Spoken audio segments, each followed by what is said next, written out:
Alright, what is up guys? It is currently negative 24 here outside sa Edmonton, Alberta on this dark and chilly Saturday evening. It is currently 6:45 p.m. I believe. Once again guys, my name is Gerry Domingo, Specialty Finance Manager, owner ng Pinoy Car Talk sa Facebook and sa Instagram. So, I know for the past two videos natin, we're comparing vehicles. No? I was looking at both mid-trims. So for example, I did the RAV4 na versus the Honda na comparison sa mid-trims, right? We were looking at the EX versus the XLE sa RAV4, and then we looked at the Civic versus the Corolla. So the Civic EX versus the Corolla SE. So today we're actually looking at something different naman.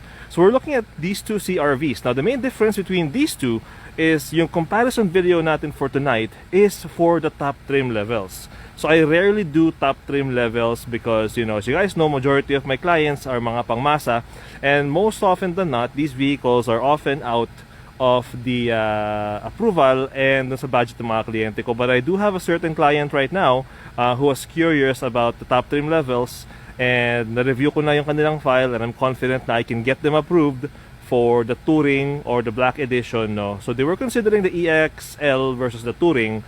So I sent them a video ng EXL, but this one I want to do for all of you guys out there. So this one here, we're going to be comparing the Honda CRV in the Touring trim level versus the top of the line Black Edition. So sa mga Honda vehicles kasi, specifically for the Pilot and for the CRV, our models start at the LX, and then there is the EX for the Civic, right? And then Sport, and then Touring. And then for the CRVs, you start off at the LX, you got the Sport, you got the EX, EXL, Touring, and then I believe it was only in 2019 nung dinagdag namin yung Black Edition. So I'm gonna do a quick video between the differences ng kanilang dalawa, and you know, see, maybe for you guys, maybe if you're deciding for your next vehicle, you're considering the CRV, right? Is it worth it to go from the Touring level to the Black Edition, which is technically our top trim highest level? Okay, so main thing we're gonna establish here guys is the price ng dalawang unit. The Honda Touring is around $45,000, right? Wala pa yung tax dun ha, wala pa yung tax, wala pa yung fees. Okay, on the Black Edition naman, it is $45,800.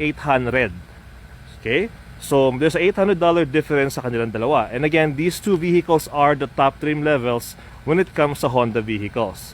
So, ano ba yung kaibahan nilang dalawa? And ano yung mga main standout features nila? So, first and foremost, just like Toyota, for our vehicles here, yung engines nila are still the same across the board. So, going from the LX all the way to the Black Edition, you're still running the 1.5 liter 4-cylinder 190 horsepower na engine. Okay? Now, as you go up on the trim levels, dun na nagkakaiba yung mga features na meron ang bawat sasakyan. So as I said, we're looking at the top trim level. So first and foremost, let's start looking at the Touring. So ito yung Touring trim level guys. So as is signature sa Touring, you have the LED na headlights. Okay? Auto on and off yan, and you also have the LED daytime running lights, and you have the LED fog lights. So hindi lang siya naka-on ngayon, but they look like this pag naka-on siya. Okay? So as you can see there. Okay. Now, kaibahan din when it comes sa Touring kumpara sa EXL tsaka sa Sport na model ng CRV is this one has yung panoramic sunroof. So mas malaki yung sunroof niya. Okay, so usually you find that kind of feature in the higher trim levels talaga ng sasakyan. So on the Touring, you do get the panoramic sunroof, you get the rain sensing windshield wipers, and of course yung 19-inch wheels na ganyan ang design. So on the lower trim levels, you do get a smaller wheel, right? 17-inch I believe. So on the Touring, you get a 19. Sa EXL, I believe it is 18. So yan ang design niya. So the one thing that disappears, no, na wala ang Touring trim level na feature is yung Honda Lane Watch. So wala na yung camera dito. The Honda Lane Watch has been replaced with the, I'm not sure if you guys can see it, no? Let me take off yung flash. Oops, sorry guys. It has been replaced with the blind spot monitor, which is over here. Okay, so wala na yung Honda Lane Watch, blind spot monitor na yung meron. Okay, so let's look at the inside of the vehicle naman. Since it is the top trim level, ng Honda vehicles, no, you do get the power passenger seat. So this one here, wala sa mga lower trim levels. So you do have that. A full leather interior. You can see there. Now, if you notice the trim, no, on the touring trim level, you have the nice wood grain trim. So a lot of people find this fancy. I have the same thing kasi yung company car ko is also a CRV touring. So it has that one. So yan pa siya. Right? It looks nice and fancy for a lot of people. I personally like it, no. And if you look sa main passenger, sa rear passenger naman, again, you get the wood grain trim, and you also have heated seats. So heated seats, so sa rear passenger. So with the way the heated seat works is itong dalawa lang to, ito, tsaka yung sa kabila, yung corresponding side, yun lang ang heated. Yung sa gitna, unfortunately, kung sinong uupo sa gitna, wala kang heated seats. So yan dalawa lang ang may heated seats. Also on the touring trim level, you do get 2 charging ports here. USB charging ports, since we do live in a modern world, right? Kailangan na mag-charge ng devices. Let's close that. And the one thing I like about this vehicle too, no, I personally used it all the time since I have my kids with me. For example, mag-grocery ako, is yung power lift gate niya. So, you do have 2 options. You have the power lift gate button here. Nataas siya. Yun yung kanyang backup camera. So that's the space sa likuran. Okay. And gaya nga nabanggit ko, when it comes to brand new Hondas, unfortunately, hindi kasama yung rubber mats. But you do get the carpet mats. And you do get yung tonneau cover niya. Okay.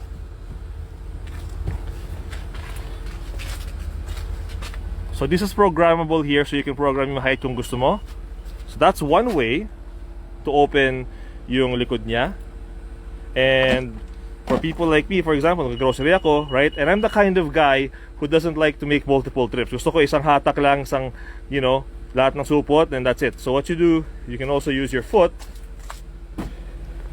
Kick there sa ilalim. Uy, baka na-block ng ice. Yon, see? It's also kick activated, no?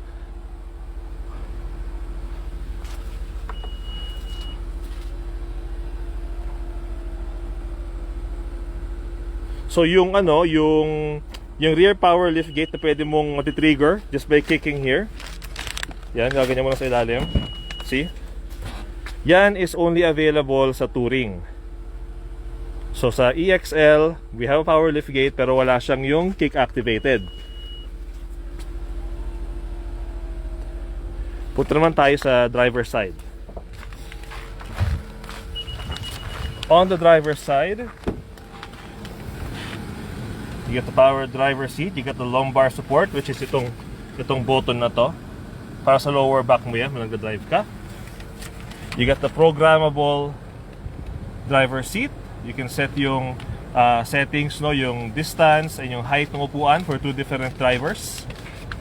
Again, with the wood grain trim. So let's get inside. I'm gonna move this for a bit para mag-cash up sa loob. So looking on the inside, guys, you can see, no, very similar sila sa mga ibang trim level. So, clear that up. Hinaan natin yung fan. So the one thing na meron yung touring is it has yung navigation. The navigation system is built in right there, right? Just one of those perks of buying yung pinaka top trim level. So otherwise, same thing. You got the push button start. You got the heated steering wheel, which is over here yung control. You get your safety systems, right? Yung dynamic na cruise control. Okay. You got your lane departure warning still. So you guys can see, oh, negative 24 sa labas. Right there, guys. Oh, sorry, guys. Not sure it's being blurry. Come on, refocus. Ayaw mag-refocus ang camera ko. Yon. Lane departure warning, rain sensing na, windshield wipers, power lift gate, rear cross traffic alert. So andyan na siya. So parang ang sabi ko, wala na yung Honda lane watch. Blind spot monitor na pumalit sa kanya. The other thing na meron to is, of course, you got the heated seats. You got your idle stop, right? You got the icon button dito. And it has yung key wireless charging, which is over here. Now, to use tong key wireless charging, I admit it's a nice feature to have, pero I found na on certain phones, kailangan mong tanggalin yung case ng phone mo para ma-full advantage mo siya. Is it a deal breaker sa opinion ko? It's more of like a nice thing to have. Kasi alam mo, top of the line yung kotse kung meron siyang wireless charger na ganyan. I personally have used yung key wireless charging sa phone ko. Hindi ganun kabilis yung charging, but it's more of the utility to have. Like, at least andyan siya. And you still get your USB ports naman talaga dito. Meron pa siyang dalawang USB ports. I'm not sure if you guys can see it. So there are 2 USB ports over there for charging as well. Panoramic sunroof is over here. Let's open that up. So again, kaya nga sabi ko, for those of us who live in Western Canada, you can barely use this, even though it's nice, para kang merong yung ceiling mo para talaga siyang salamin, but it's full of ice. So it's very impractical for people living in really cold climates pag maraming snow, di ba? But it is a nice feature to have. And I must admit, it does look social. See? Yun yung controls ng ating sunroof. Saka na natin siya. Use your rear view mirror right there.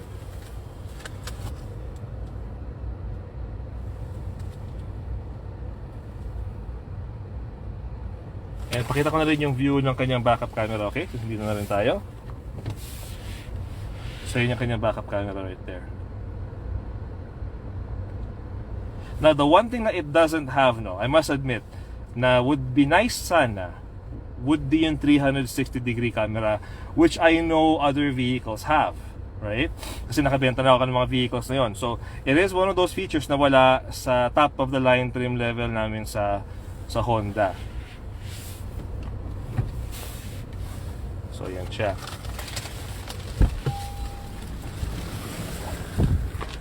So, that is the thing. That's our main top trim level. The Touring nga. So, yun yung tsura niya. Okay. So, this one here, nasa mga 45,000 ang presyo. Wala pa, again, I'm gonna indicate, wala pa yung tax, wala pa yung fees doon. That's just for the vehicle itself. Okay. Now, moving on to the Black Edition. So, the Black Edition is right next to it. And if you're gonna notice, parehong-pareho lang sila. Diba? And that's because the Black Edition is a complete copy nung Touring. Now, what makes the Black Edition more special, right? What makes it $800 more is yung mga extra na palamuti na meron siya. Features-wise, it's exactly the same as the Touring, which I'm gonna show you guys pagpasok na sa loob. It's just those embellishments, no? Yung mga designs na extra na meron siya. So, for example, on the Black Edition, you do get the exclusive glossy black na rims, right? Which looks like this. If you notice, ayan yung sa Touring, ito yung sa Black Edition. Ako personally, I like yung kulay ng pagkaitim niya. It adds a very special touch of class sa opinion ko. I just like black in general as a color, di ba? But if you look, yung kaha ng katawan, exactly the same sa Touring. LED headlights, LED fog lights, okay? Panoramic yung sunroof. Now, ito pa yung isang kaibahan nung Black Edition dun sa regular na Touring. Hinahanap ko lang po yung susi para mabuksan ko siya para makita ninyo. Oop, ito lang. Let's go sa kabila. I'm gonna try opening the back. Oh, since nasa likod na rin tayo, the Black Edition does have an exclusive badging which is here. Nakalagay Black Edition. So it's para bang just letting the world know na, hey, I'm driving not just the top of the line model, I'm driving the Black Edition. I just want to mention that. Buksan ko lang yung sa kabila, ha? Well, kita na rin dito eh. So, if you notice on the interior, no, yung wood grain trim has been replaced with a pure black interior. So, black handles, black yung wood grain trim niya dito. Yung leather set, yung mga pieces ba na normally would be chrome or any other kind of plastic is pure black. yung brown stitching, right? When it comes dito, I believe that's gray. And it does say on your seats, black edition. So you can tell na talagang special yung sasakyan. So ito yung sa black edition, guys, as you notice. Ang tawag dito piano black. Piano black. So kita nyo kung gaano siya kaswabe tignan yung pagka-black niya. 'Di ba? Black edition. Oh. Let's go sa touring. I'm gonna open yung touring so you guys can see, and then you guys can decide what you guys think, no? Anong mas classic pa nilang dalawa. So ito yung sa regular touring. Wood grain trim, right? This looks nice din naman, right? I like both of them, right? Wood grain trim.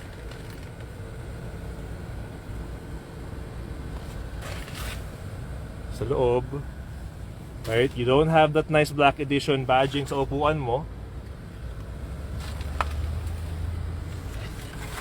And then yung sa touring ay sa black edition, yan naman siya. So purely black, piano black, black all the way around. Oh, diba? But features wise, still the same thing, guys. Power seats for the front passenger.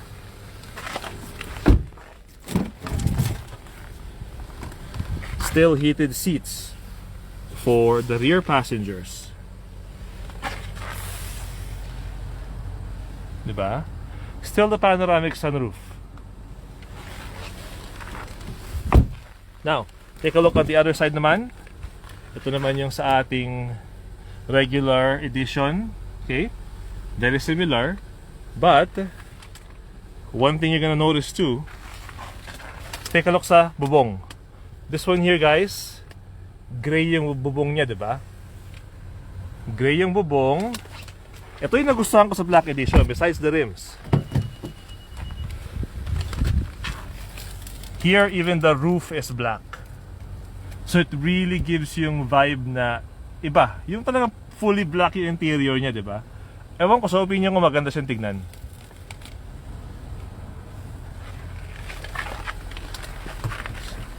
Sa likuran, and as I mentioned, right, black edition badging, same thing. Parang sabi ko nga, features wise, everything na nasa touring meron sa black edition. It's mainly the style aesthetics that's different.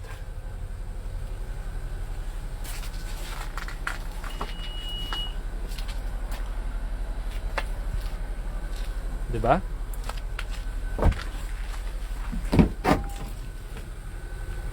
Yung loob. Same thing, piano black trim. Same thing din dito.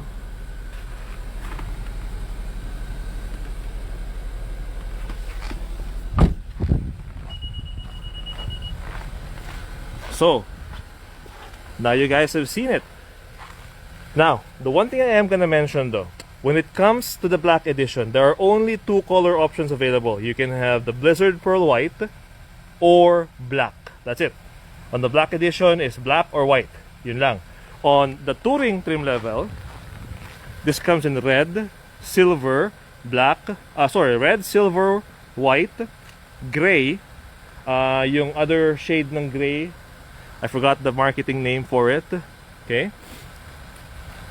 I believe it also comes in blue. So if you prefer having a wider selection ng colors, go with the touring.